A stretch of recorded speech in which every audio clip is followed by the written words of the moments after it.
Historia creepypasta inspirada en Lego Star Wars III, The Clone Wars, PS3, advertencia. El siguiente relato es ficción y contiene descripciones de situaciones violentas y oscuras que podrían resultar perturbadoras para algunos lectores.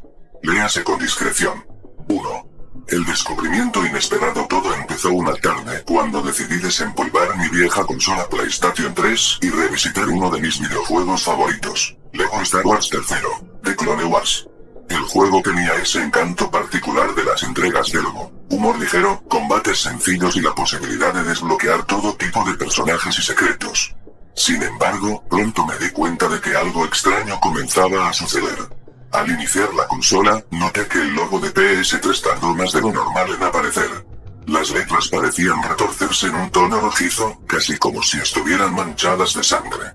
No le di importancia y seguí adelante, pensando que tal vez se trataba de un simple error gráfico o un problema de la televisión. Fue al iniciar el juego, cuando presioné Start y aparecieron las primeras animaciones, que la atmósfera se tornó incómodamente inquietante. La pantalla inicial mostraba la icónica portada de Lego Star Wars III, The Clone Wars, con Anakin, Obi-Wan y varios clones posando en un ambiente de batalla.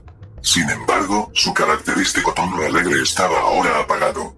Las figuras de Lego parecían cubiertas de sombras y los sables de luz brillaban con un rojo más intenso de lo habitual, casi siniestro. 2. El nuevo modo de juego, Fuerza Omega 99 en el menú principal, además de la típica opción de nueva partida o continuar, surgía un modo nuevo que no recordaba haber visto, Fuerza Omega 99.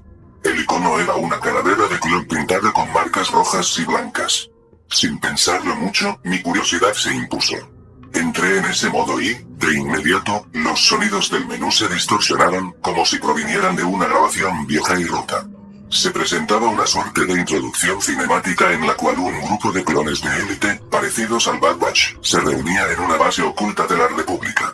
Allí, un clon mutante de apariencia más agresiva, con un visor color escarlata, hablaba de una misión secreta que implicaba una tecnología prohibida. El tono había dejado de ser el típico humor Lego. Los diálogos, aunque con los balbucios característicos del estilo de la saga, se sentían mucho más lúgubres y tensos. 3. La primera misión, el hangar oculto. El juego me soltó en un hangar oscuro y silencioso. Jugaba como un clon personalizado al que el juego me permitía ponerle nombre. Lo llamé CT-1999 para mantener el toque tropper clásico. Los gráficos, a pesar de ser de PS3 y estilo Lego, ahora tenían un inquietante tinte grisáceo, como si cada detalle fuese más realista de lo que correspondía. Pronto encontré a mi primera escuadra, 4 clones de la Fuerza Omega 99 con armaduras marcadas con el símbolo de una calavera.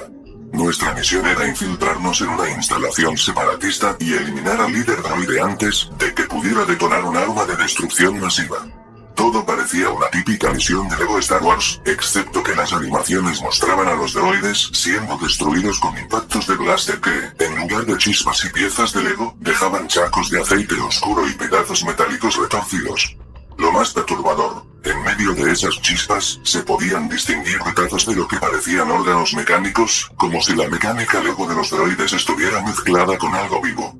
Al final de la misión, nos topamos con un superdroide de batalla que, en lugar de soltar las típicas piezas Lego al ser derrotado, se desplomó lanzando un grito robótico.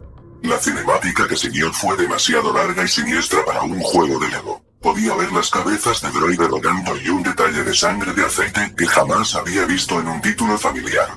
4. La expansión del horror. Tras completar la primera misión, pensé que podía salir del modo y volver al juego normal, pero ese menú extraño, el de Fuerza Omega 99, no desaparecía.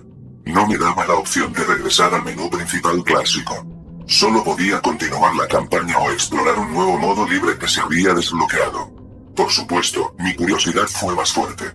En este modo libre, se desbloqueaban lugares emblemáticos. El crucero Venator de la República, ahora con pasillos oscuros cubiertos de chispas y restos de batalla.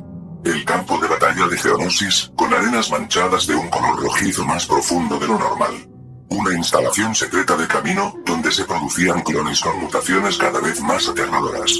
Aquí, mientras exploraba, se podían encontrar objetos ocultos, como ladrillos dorados y bloques rojos, solo que los nombres habían cambiado.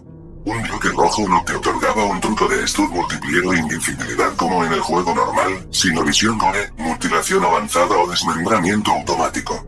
Cuando los activabas, los combates con sables de luz o blasters mostraban un nivel de violencia nada propio de la saga Lego. Las extremidades de los clones y droides saltaban, mezclando plástico con un inexplicable tinte de sangre. 5. La tripulación fantasma y el horror generalizado en medio de mi progresión, empecé a encontrar personajes rebeldes que parecían salidos de tiempos futuros, como si hubieran combinado el canon de The Clone Wars con el de Rebels. Reconocía a algunos por la silueta, incluso distinguía un Padawan que parecía Ezra, aunque en su versión Lego, pero su diseño estaba ensombrecido, y sus rostros mostraban expresiones de horror en lugar de la habitual sonrisa graciosa de Lobo. Encontré también un cambio de la tripulación del fantasma, era Kanan, Sabine, Fett y Chopper, pero su estado era lamentable. El droide Chopper estaba cubierto de abolladuras y manchas oscuras. Kanan estaba visiblemente herido y su sable de luz chisporroteaba.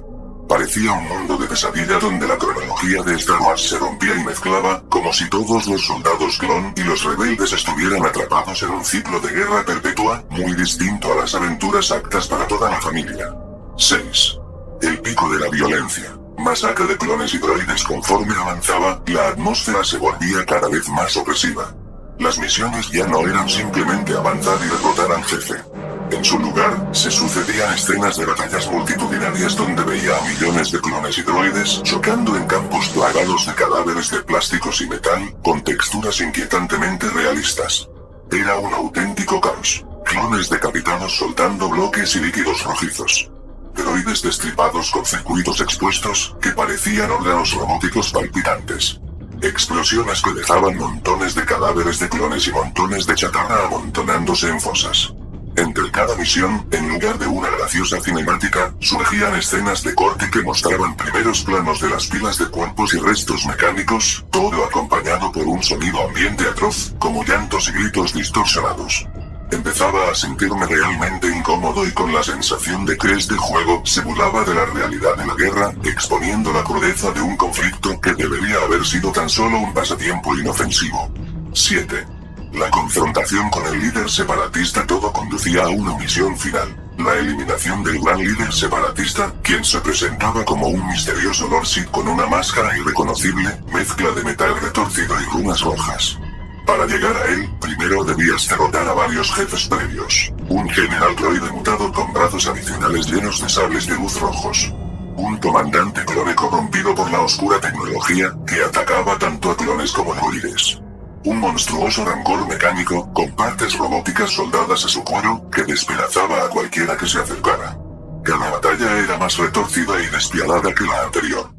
Cuando finalmente llegué al trono del líder separatista, la cinemática mostró a mi protagonista, CT-1999, apuntando con su blaster.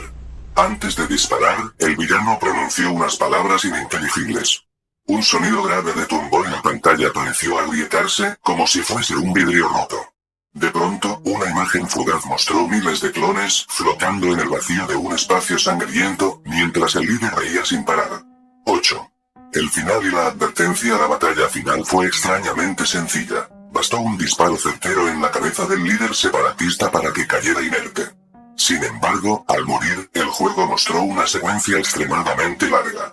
Vimos como todos los clones, sin razón aparente, se atacaban entre sí a los droides aún en pie, formándose un último baño de sangre. El escenario entero se cubrió de trozos de Lego mezclados con un líquido marrón rojizo, mientras se oían gritos distorsionados como de películas de terror. Los restos metálicos de droides se amontonaban, y la cámara se desplazaba lentamente sobre ese paisaje de destrucción absoluta. Luego, la pantalla se quedó en negro durante unos segundos, y apareció un mensaje en letras rojas. La guerra no perdona. Tus recuerdos arderán en la sangre de la galaxia. Después de eso, el televisor se apagó por completo. Cuando volví a encender la consola, el juego no se encontraba en el disco duro. Revisé el menú de la PS3, y ni rastro de Lego Star Wars 3, de Clone Wars, como si jamás lo hubiera instalado. El disco físico seguía en la bandeja, pero al ponerlo, la consola se quedaba colgada, sin poder leerlo. 9. Secuelas y reflexión. Desde entonces, no he vuelto a tocar ese disco. Lo conservo más por miedo que por otra cosa. Me atormenta la idea de que si lo vendo o lo tiro, alguien más podría encontrarse con esa experiencia maldita. He investigado en foros de coleccionistas y nadie menciona algo parecido a este Fuerza Omega 99. Uno de los pocos que respondió sugirió que podría tratarse de un mod hackeado o de un prototipo corrupto. Sin embargo, jamás encontré una prueba concreta de su existencia. Las imágenes de los clones masacrados, los droides destripados y las escenas de un conflicto tan brutales se grabaron en mi memoria como un trauma. Jamás pensé que un simple juego de Lego pudiera llegar a mostrar tal nivel de violencia y crueldad. Parecía una visión de una guerra mundial intergaláctica sin fin ni piedad. Cada vez que cierro los ojos, recuerdo esos gritos y las caras de horror en figuras de Lego que deberían haber sido inofensivas.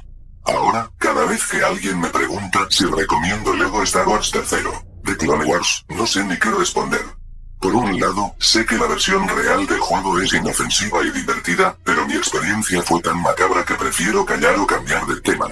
Ya no puedo ver la portada sin pensar en las cabezas cortadas, ni en los sables de luz bañados en ese fluido siniestro. Epílogo. Aunque parezca una historia inventada, juro que experimenté cada segundo de ese modo Fuerza Omega 99.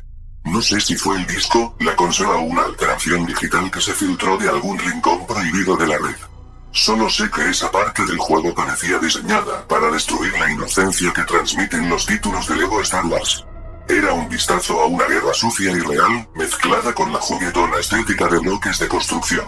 Sea como sea, si alguna vez ves en tu copia de Lego Star Wars 3, de Clone Wars un modo nuevo con una insignia de calavera, piénsalo 2 veces antes de seleccionarlo. Detrás de la apariencia infantil puede haber un universo de pesadilla, sangriento y perturbador, donde la guerra no tiene límites y la galaxia no conoce la misericordia. Nota final. Este relato es pura ficción y está inspirado en el estilo creepypasta, donde se combinan elementos familiares, en este caso, el juego Lego Star Wars 3, con un toque de horror y realismo extremo. Nada de lo mencionado aquí forma parte de la experiencia oficial de Lego Star Wars 3, de Clone Wars, un videojuego que en realidad es apartamento para todas las edades y no contiene este tipo de contenido violento.